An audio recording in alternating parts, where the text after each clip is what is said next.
2 নং ভকত চাপৰি প্ৰাথমিক বিদ্যালয়ৰ তৰফৰ পৰা আজি বিশ্ব পৰিৱেশ দিৱস উদযাপন কৰা হয়। পৰিৱেশ দিৱসৰ লগত সংগতি ৰাখি আমাৰ বিদ্যালয়ে প্ৰথমেই প্ৰাতঃ সভা অনুষ্ঠিত কৰাৰ পাছতে কাষৰ ধৰ্মীয় অনুষ্ঠান 2 নং ভকত চাপৰি প্ৰাথমিক বিদ্যালয়ৰ সমীপতে লাগি থকা 2 নং ভকত চাপৰি দেৱীথান গাঁৱৰ বৰনামঘৰত বৃক্ষৰোপণ কৰা। তাৰ পাছতে আমাৰ বিদ্যালয়তো বহু কেইজোপা গছপুলি ৰোপণ কৰা হয়। বিদ্যালয় পৰিচালনা সমিতি, স্থানীয় ৰাইজ আৰু মৰমৰ ছাত্ৰ ছাত্ৰীৰ সহযোগত বিদ্যালয়ৰ পৰা এটি সজাগতামূলক শোভাযাত্ৰা উলিওৱা হয়। শোভাযাত্ৰাৰ শুভাৰম্ভণি কৰে স্থানীয় জ্যেষ্ঠ ব্যক্তি তথা বিদ্যালয় পৰিচালনা সমিতিৰ প্ৰাক্তন সভাপতি গোবিন্দ দাস।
প্ৰথমে শোভাযাত্ৰা কৰি দলটোৱে বিদ্যালয়ৰ পৰা পশ্চিম প্ৰান্তত প্ৰায় 500 মিটাৰ আঁতৰত থকা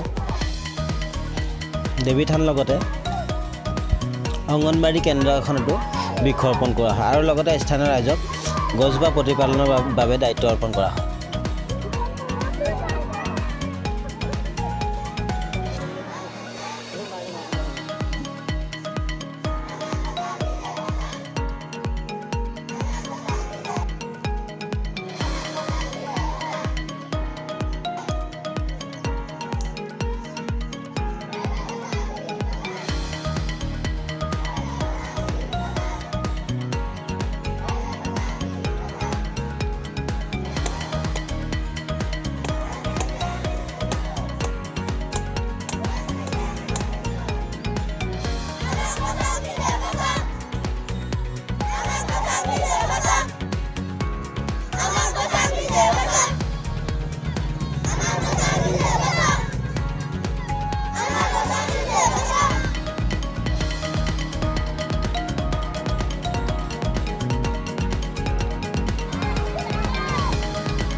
ইয়াৰ পাছতে শোভাযাত্ৰা কৰি দলটোৱে বিদ্যালয়ৰ পৰা প্ৰায় 1 কিলোমিটাৰ আঁতৰত থকা পূব প্ৰান্তৰ ধৰ্মীয় অনুষ্ঠান 2 নং ভকত চাপৰি উজনি খোলৰ হৰি মন্দিৰত এজোপি বৃক্ষৰোপণ কৰা আৰু এই ক্ষেত্ৰত স্থানীয় ৰাইজে সহযোগিতা কৰাৰ লগতে তেখেতসকলক বৃক্ষজোপি প্ৰতিপালনৰ দায়িত্ব অৰ্পণ কৰা হয়।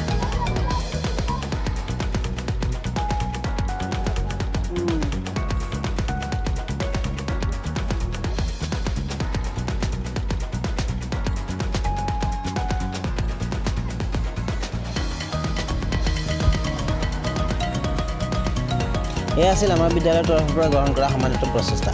এই প্ৰচেষ্টাৰ ফলত পৃথিৱীখন বা ধৰণীখন সেউজী হৈ থাকিব এয়া আশা কৰিছোঁ। লগতে আপোনালোককো এজোপা বৃক্ষৰোপণ কৰিবলৈ কাতৰে অনুৰোধ জনালোঁ।